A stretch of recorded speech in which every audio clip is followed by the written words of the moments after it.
por ecografía. ¿Ya? Bien. Para esto se requiere un equipo especial, que es un ecógrafo, y un transductor también especial que se coloca dentro del canal anal. En general, no es un examen doloroso. Lo que sí, solamente podemos explorar hasta 6 centímetros. Y cuando hay una estenosis muy crítica, no podemos, por supuesto, colocar el tubo. ¿Y cómo vemos el canal anal? El canal anal lo vemos como cuando les he mostrado la ecoendoscopía que hacen en esófago. Es de la misma forma, es un transductor que hace el examen en forma circular y obtiene el espesor de los esfínteres. Este es el esfínter anal externo, este es el transductor, y por afuera está el esfínter anal externo. ¿Qué nos permite entonces ver este examen? La integridad y la indemnidad de los esfínteres, y fundamentalmente está orientado a la pesquisa de fístulas o abscesos perianales. Este es un recordatorio de la anatomía del conducto anal con el esfínter anal interno, el músculo longitudinal, el esfínter anal externo, el músculo puborectal y el elevador del ano. Entonces tenemos en los distintos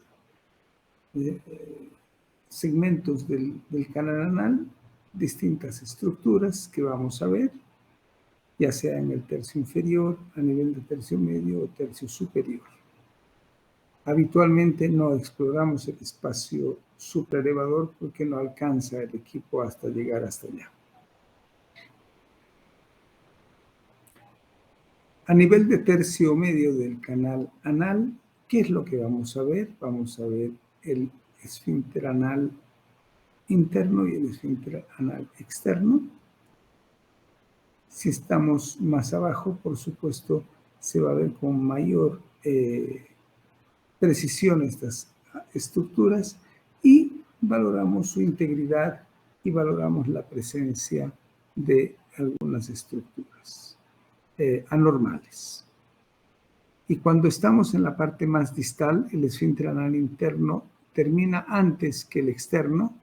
Entonces, en la parte más distal del canal anal, solamente vamos a evaluar y poder visualizar esfínter anal externo, porque ya no queda esfínter anal interno a ese nivel. Entonces, ¿para qué sirve este examen? ¿Y cuándo es que se solicita este tipo de estudios? Cuando hay incontinencia fecal, para ver la indemnidad esfinteriana. En casos de infecciones perianales, para determinar la presencia de fístulas o abscesos, y más raro, en tumores del canal anal. Ocasionalmente también pueden utilizarse para el rectusele, prolapso rectal, perineo descendido y anismo, pero todo esto en general se hace en conjunto con la evaluación transperineal, no transrectal. ¿Cuándo puede haber una incontinencia? En general, no puede haber de distintas causas, pero en general hay dos causas que son las más importantes y habituales. Una de ellas es la obstétrica, cuando hay un desgarro importante. Siempre la parte anterior está acá, por lo tanto la vagina está acá adelante. Y acá, si ustedes se fijan, este esfínter anal interno hace esto y aquí ya falta. ¿Por qué? Porque en algún momento del parto vaginal que tuvo esta paciente hubo un desgarro extenso y quedó con ausencia de este segmento del esfínter anal interno. Y eso obviamente hace que haya una incompleta funcionalidad de este esfínter. La otra causa que puede llevar a incontinencia es la postquirúrgica, habitualmente secundaria a cirugía por hemorroides, que ha sido un poco agresiva en algunos casos, o por alguna fístula y queda interrumpido nuevamente, ya no en la parte anterior, sino en el área de la exploración quirúrgica, y aquí, como ustedes ven, falta la continuidad del esfínter anal interno.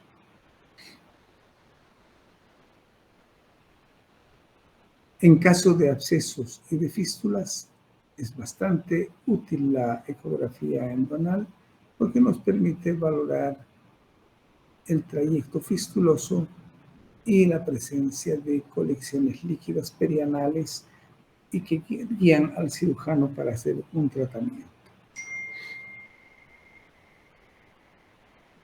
Y finalmente, ¿para qué otra cosa sirve? Sirve cuando hay un tumor rectal, lo mismo que habíamos visto en esófago, nos permite ver qué profundidad tiene esa lesión en el espesor de la pared, hasta dónde llega, qué márgenes tiene y si hay adenopatías alrededor.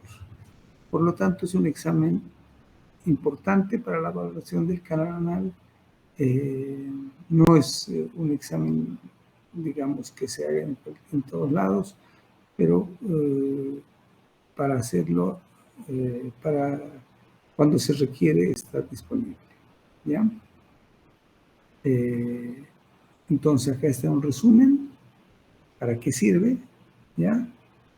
Y cuando se quiere valorar el piso pélvico, se hace en conjunto con una exploración distinta, que es la transperineal, para ver cuánto del descenso de la vejiga y de la uretra y del canal anal existe en caso de insuficiencia del piso pélvico. Bien, vamos a complementar esto con otra presentación, que la tengo por acá, para que se entienda un poquito mejor. No quiero que aprendan cuestiones específicas de manejo, pero sí tienen que conocer para qué sirve el examen y por qué se realiza este tipo de exámenes y en qué condiciones se hacen las indicaciones. ¿Ya? Entonces, vamos a ir ahí. Presentación.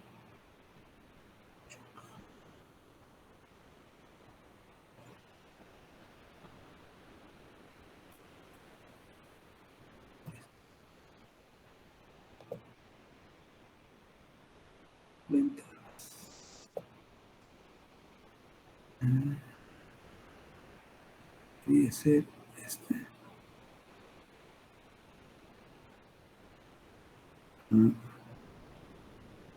No. No está en presentación.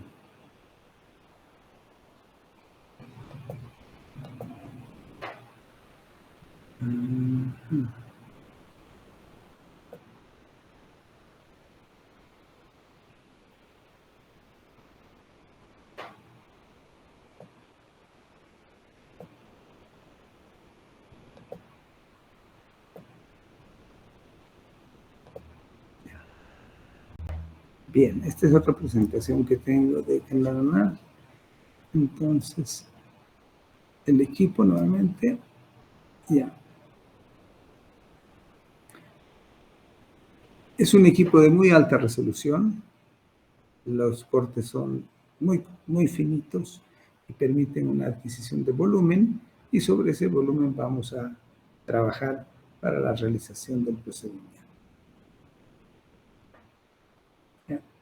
Para nosotros esto es lo importante.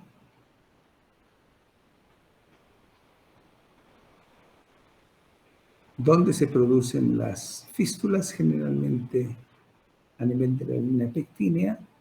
En estos recesos se produce un cambio inflamatorio y obviamente ese cambio inflamatorio tiene que buscar salida, y busca salida a través de la pared del ano.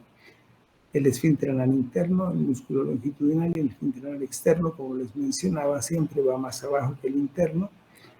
Y nosotros vamos a tratar de explorar para valorar dónde están las distintas lesiones.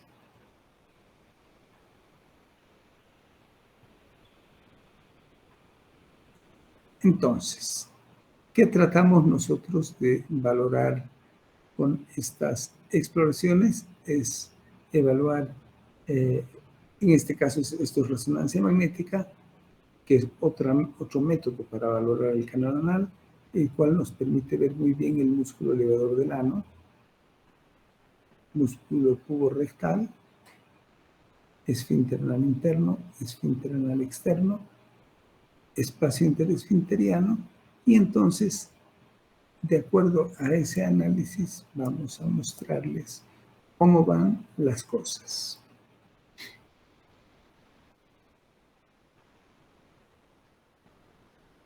Cómo se ven las fístulas. Esto es anatomía, o sea que no tiene mayor importancia. Entonces, las fístulas pueden ser interesfinterianas, que van entre el esfínter anal interno y el externo, que son las más frecuentes. Llega a este nivel y posteriormente a la piel del periné, o llega acá, asciende, compromete el supraelevador y posteriormente perfora el supraelevador y se exterioriza a partes blandas. O puede ser transesfinteriana, que atraviesa ambos esfínteres y se va a la piel del periné. Y otra más rara es cuando es un trayecto fistuloso que se origina en el recto y se extiende por el espacio supraelevador, atraviesa el músculo supraelevador y se va hacia la periferia.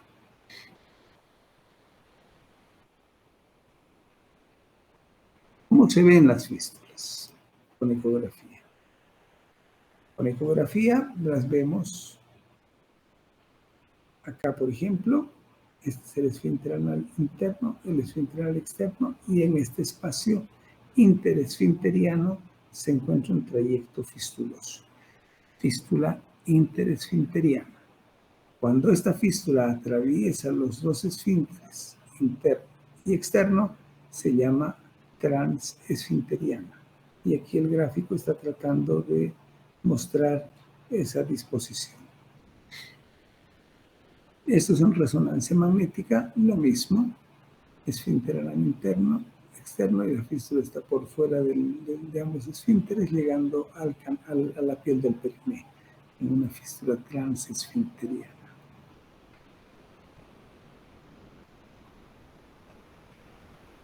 ¿Qué ventajas tiene este tipo de ecografía respecto, digamos, a la resonancia magnética? Es mucho más rápida. Es muy bien tolerada por el paciente, demora unos 5 a 10 minutos en la realización del examen, no es más. Es un estudio que nos permite localizar el trayecto fistuloso. Utilizamos habitualmente agua oxigenada para delimitar ese trayecto y su costo es significativamente menor que el de una resonancia. Por supuesto, no es perfecta. No tiene limitaciones para ver compromiso del espacio supraelevador. Y si no usamos agua oxigenada, la posibilidad de ver trayectos fistulosos accesorios o ver permeabilidad del trayecto a veces es muy, muy difícil. Aquí se ve blanca la fístula interesfinteriana. Aquí está el grafiquito. Porque le hemos puesto a través del orificio fistuloso externo agua oxigenada y el aire en ecografía se ve blanco y por eso está representado así. Aquí no hemos puesto nada, pero es lo mismo, es una fístula en este caso transesfinteriana porque está atravesando ambos esfínteres. Y acá estamos viendo una colección líquida en el espacio interesfinteriano. ¿Ya? Entonces es una fístula interesfinteriana con un absceso, es una fístula compleja, porque una fístula simple no tiene colección líquida asociada. ¿Ya? Entonces, ese es un concepto importante. ¿Por qué? Porque el cirujano, de acuerdo a la información que le demos, si es interesfinteriana o transesfinteriana, va a planificar qué tipo de cirugía le van a hacer.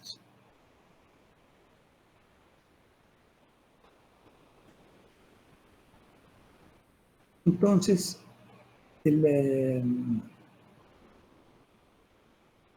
¿cómo se llama? La colocación de esa es una agujita en el orificio a través de la cual vamos a colocar el agua oxigenada. Ya. Por supuesto, la resonancia magnética es extraordinaria para delimitar este tipo de lesiones y se utiliza básicamente cuando las fístulas son complejas.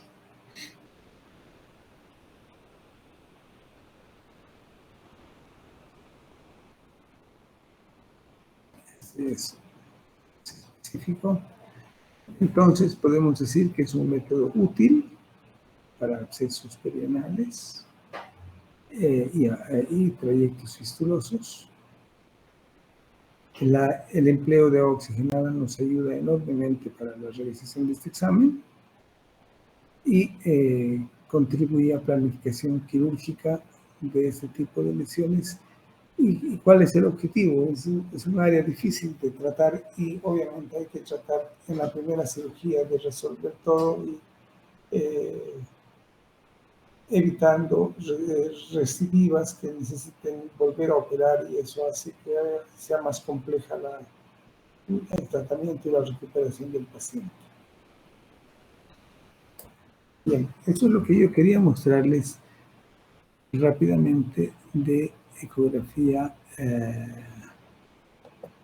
transrectal. ¿Tienen alguna pregunta? Porque vamos a continuar con una cosa también un poco rápida. ¿Aló? Nazarena, pregunta. Ana Micaela. ¿Hay alguien o no hay nadie? Hola. Si no hay nadie, me voy. Por mi parte, no, doctor, no hay preguntas. Ya. ¿Quién más está presente? Estamos aquí, doctor. Creo que es un tema cortito y entendible hasta el momento. Bueno. Ya.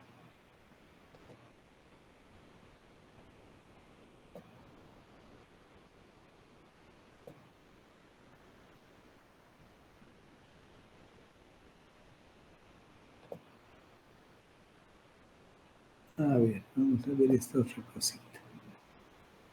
No.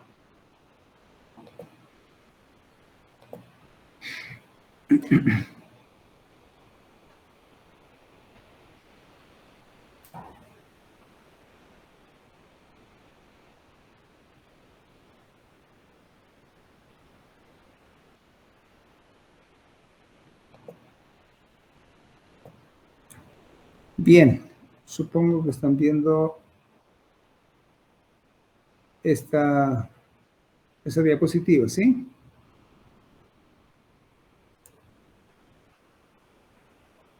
¿Se ve mi diapositiva? Hola. Sí, doctor, se ve. ¿Escucho? Ya. Se ve, doctor. Bien, ahora vamos a ver algo de estudio para la enfermedad hepática difusa. ¿Ya? La enfermedad hepática difusa comprende una serie de condiciones patológicas. Obviamente la más importante, el estadio final, es la cirrosis biliar, la cirrosis hepática, ¿ya? Pero hay muchas otras condiciones que antes de llegar a la cirrosis están presentes y que pueden ser reversibles. Y si están presentes y tienen alteraciones al estudio de imagen o a biopsia, obviamente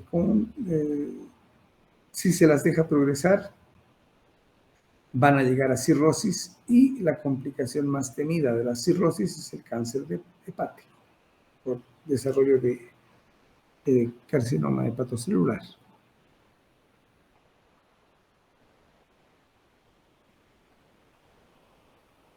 Entonces, yo voy a hablar en esta oportunidad rápidamente también para que tengan algún concepto general de lo que es elastografía hepática.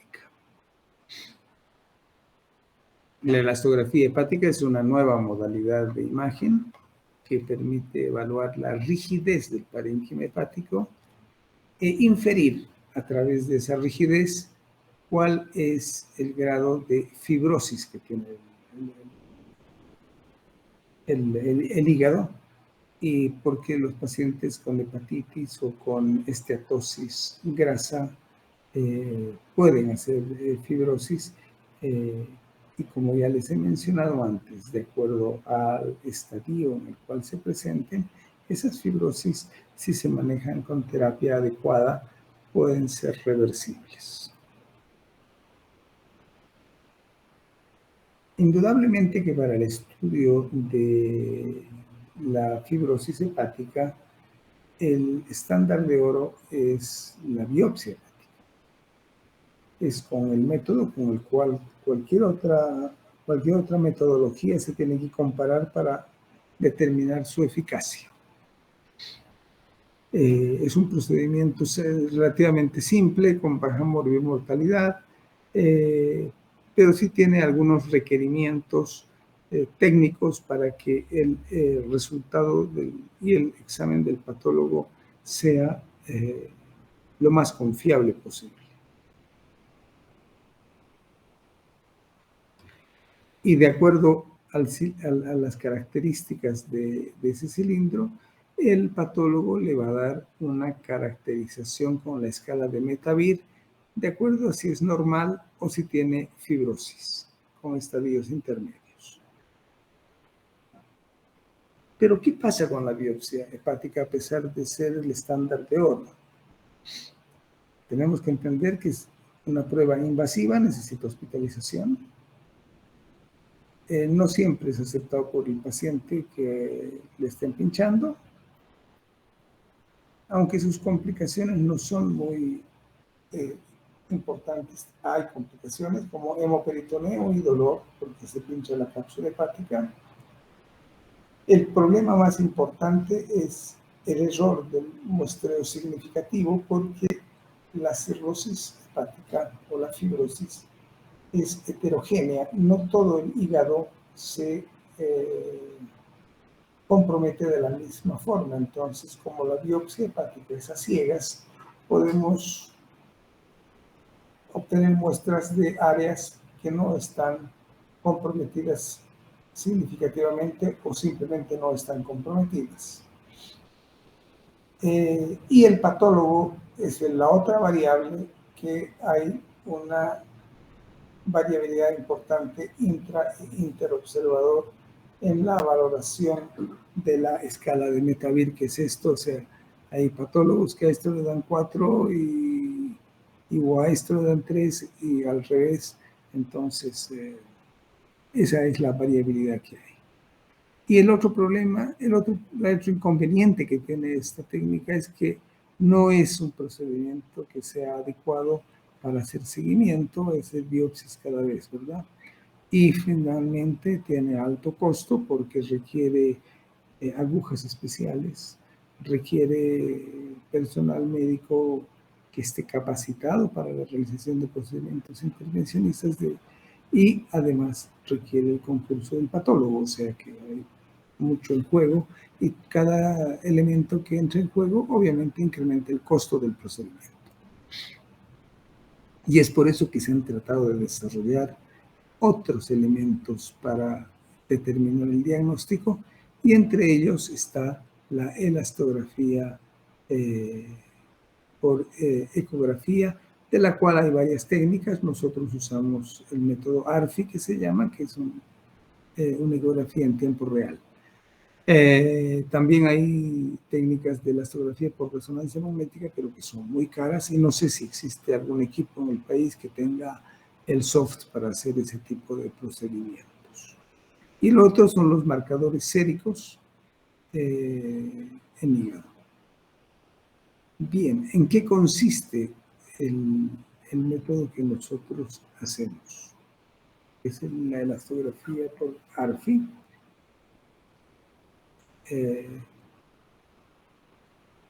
La ecografía ha tenido, antes de hablar del ARFI, un desarrollo muy importante desde su inicio. Inicialmente teníamos solamente evaluación anatómica con el modo B, que es el brillo. Posteriormente apareció el Doppler y actualmente se complementa con esta información, tanto de anatómica como vascular, con la evaluación de la rigidez de las estructuras a través de la elastografía.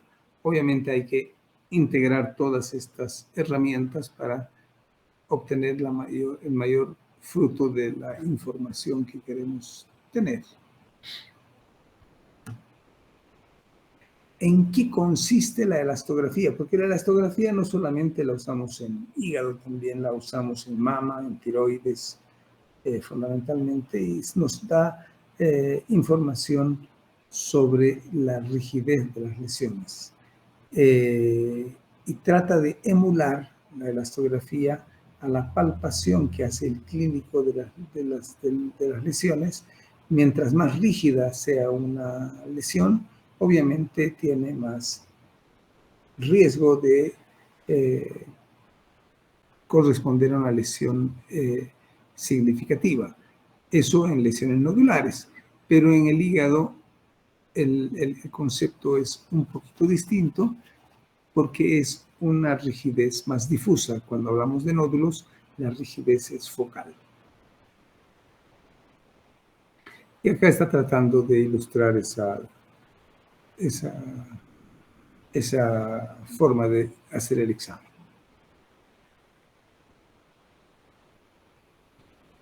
Entonces, ¿qué es lo que hacemos acá? ¿Qué ventajas tiene entonces la elastografía hepática respecto a otras metodologías? ¿Qué es en tiempo real? ¿Qué significa eso? Que vamos a valorar el parénquima hepático en las áreas de interés, evitando estructuras vasculares y evitando la presencia de eventuales lesiones focales que puedan existir en ese parénquima hepático, ya sea un quiste o una lesión nodular sólida, para que no introduzcan artefactos al resultado. Por eso el operador elige la mejor ventana acústica y obviamente nos permite efectuar registros de ese hígado en las áreas de interés. Necesitamos solamente uno y la colaboración del paciente exclusivamente que no respire, y el examen dura más o menos 10 minutos, 15 minutos y no requiere ni sedación y tampoco la obtención de ninguna muestra de tejido para histología. Es una evaluación electrónica que se hace a través de impulsos de ondas de ultrasonido de alta frecuencia.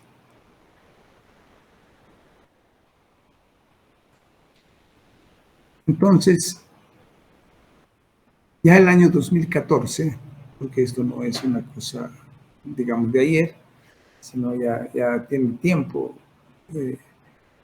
practicándose. Nosotros debemos estar haciendo esto desde el año 2016, 2017 más o menos. Sí, más o menos de ahí. ¿Ya? Entonces ya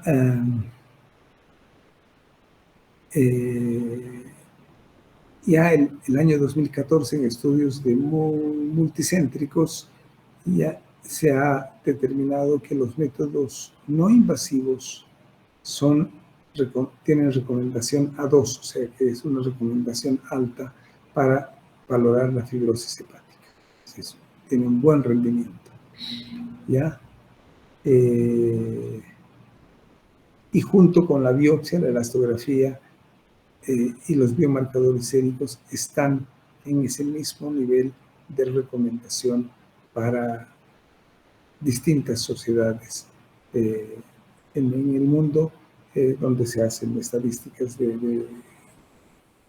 muy confiables, ¿ya? Entonces, tenemos que tener en cuenta, sin embargo, que hay valores, hay factores que pueden afectar la medición, ¿ya? Y fundamentalmente estos van a estar dados por la poca colaboración del paciente y en ocasiones por la presencia de tumores dentro del hígado, que obviamente impiden la evaluación de la rigidez del parénquima.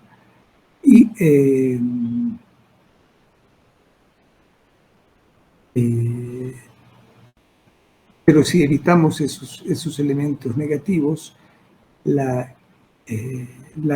ALFI, que es la ecografía para detectar fibrosis, que es la elastografía hepática, es altamente sensible para determinar fibrosis F2, mayor a F2. Tiene limitación, indudablemente, para decir este es un F3 o un F4, porque la línea es muy chica, pero el F3 y F4 ya son fibrosis significativas y habitualmente son pacientes ya irreversibles. Sin embargo, la F2 es absolutamente, F1 y F2 son absolutamente reversibles y es donde esta metodología sí puede discriminar un F3 de un F2 con bastante nivel de confianza.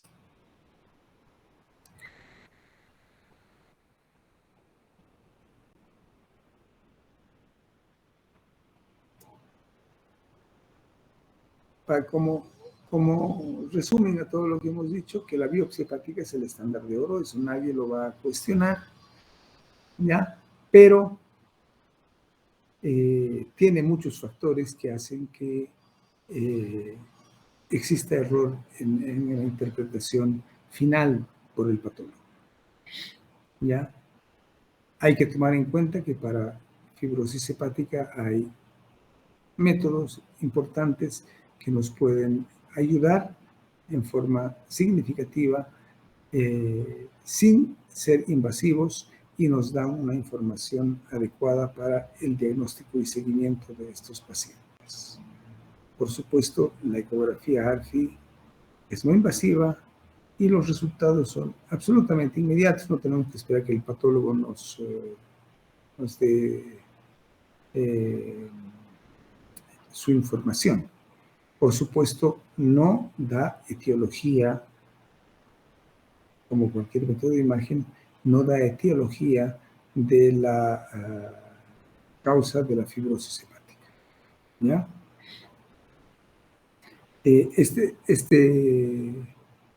Este acápite ya se está eliminando porque los equipos nuevos ya pueden calcular el porcentaje de células en una esteatosis hepática, por ejemplo. ¿Ya? Entonces hay que tener en cuenta ese punto, que este método es excelente, es muy invasivo y tiene muy poca posibilidad de tener falla en la obtención de información y generalmente son atribuibles a las condiciones del paciente. ¿Ya? Eso es lo que yo quería mostrarles de esto, para que puedan tener idea también de dos métodos que son importantes, que son innovadores y que la información que nos aportan tanto la ecografía endonal como el ARFI para ver rigidez del parénquima hepático están disponibles y son poco invasivos, no molestan mucho al paciente y dan información que contribuyen al manejo adecuado en la terapia de estos pacientes. Muy bien. Bien, muchachos, ya estamos en las postrimerías de este semestre y de este año en realidad. creo que el día 13 tenemos el examen, no estoy seguro. ¿Qué fecha tenemos examen? El 16 de octubre, doctor. El tercer parcial. El 16, y ya. Entonces, yo ya tengo preparado el examen del tercer parcial. Faltan unas cuantas preguntas del final nomás. Yo no repito los exámenes, o sea que no les va a servir mucho estudiar de exámenes anteriores. Yo para cada examen genero preguntas nuevas, pero siempre van a ser preguntas de las clases, ¿ya?